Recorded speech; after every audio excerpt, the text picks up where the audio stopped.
जतन लामसखौ मिनि channelनि बिसिंतय ओमफ्राय tabok je basakangni je BC election no naikhono hingkhe 2028 dia jeke Tripura mothano মন্ত্রী জানান bagoi tabok BJP রাকার Tripura Motha join খাইপাইকা 74 family 300 বুটাত ओमफ्राय जों फाइदि किरिसा नायलायगारा मांकुलिरक tabok je bosakangni BC election no naihoroi tei 2028 ni chongmari no naihoroi tabok je BJP রাকার Tripura Motha join খাইপাইকা ama haikeno buino dopani borok saburum burum no joining khaimani thagi ama haikeno nungjagai tongo Tripura motha joining khaimani Tripura mothani je thansana hamjagoi saburum burum no phaimani nungjagoi tongo bosakangni 2028 o tabok sobo sarkar khaimano abo wansugui mayako tabok chaitoklai no tonglaiko Tripura motharo tabok ama haikeno saburum burum no phaimani nungjagai tongo onkay phaidi jeng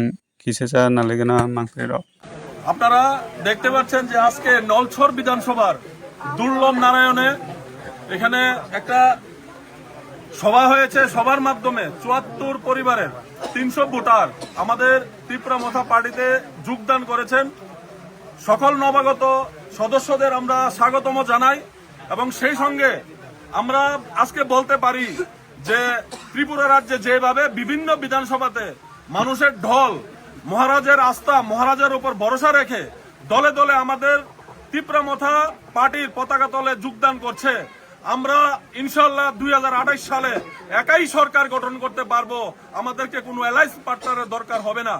সেই সঙ্গে আমি আপনাদের media বন্ধুদেরকে বলতে চাইবো যে আপনাদেরকে যে আমরা যারা জয়েন করিয়েছি এখানে যারা জয়েন হয়েছে আপনারা লিস্টটা নিয়ে যাবেন, নামের লিস্টটা নিয়ে যাবেন, পরিবারের লিস্টটা নিয়ে যাবেন। কারণ আজকের দিনে না, আমরা বিগত দিনেও দেখেছি যে ফেক জয়েনিং বিভিন্ন দল করিয়েছে। আমরা যখন বাসের জন্য ফোন করতাম জিরানিয়ায়, তখন বলতো আমাদের এখানে তো বাস নেই, আজকে প্রোগ্রাম আছে। তখন আমরা বলতাম আজকে কিসের প্রোগ্রাম? বলছে যে মুঙ্গিয়াগামী প্রোগ্রাম হচ্ছে। যদি মুঙ্গিয়াগামী প্রোগ্রাম হয় তাহলে জিরানিয়াতে বাসের শর্ট কেন পড়বে?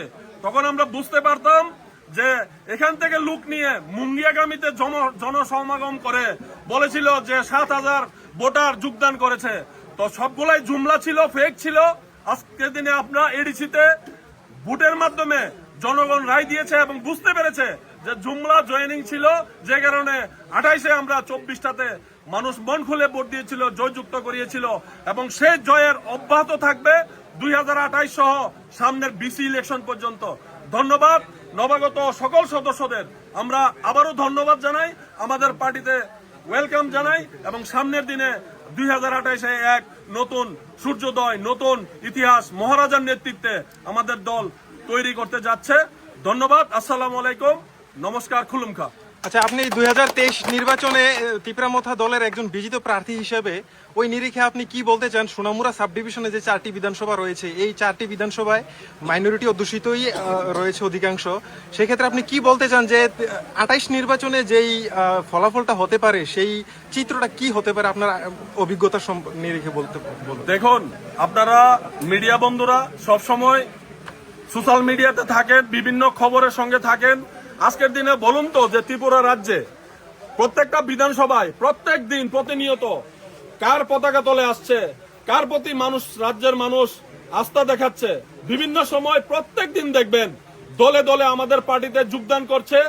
শুধু এই সিপাহীজলা সাব ডিভিশন না, আমরা মনে করি যে ত্রিপুরা রাজ্যের প্রত্যেকটা বিধানসভায় আমরা মহারাজার ওয়ারিয়ার্সরা নতুন সূর্যোদয়, নতুন ইতিহাস আমরা তৈরি করব এবং বাস্তবে যদি ত্রিপুরা রাজ্যকে সহ নর্থ ইস্টকে যদি কেউ মডার্ন করতে পারে, আপনার হীরাযুগ করতে পারে, আমরা মনে করি আজকের দিনে একটাই নাম, উনি হলেন মহারাজা প্রদ্যোৎ কিশোর দেববর্মন।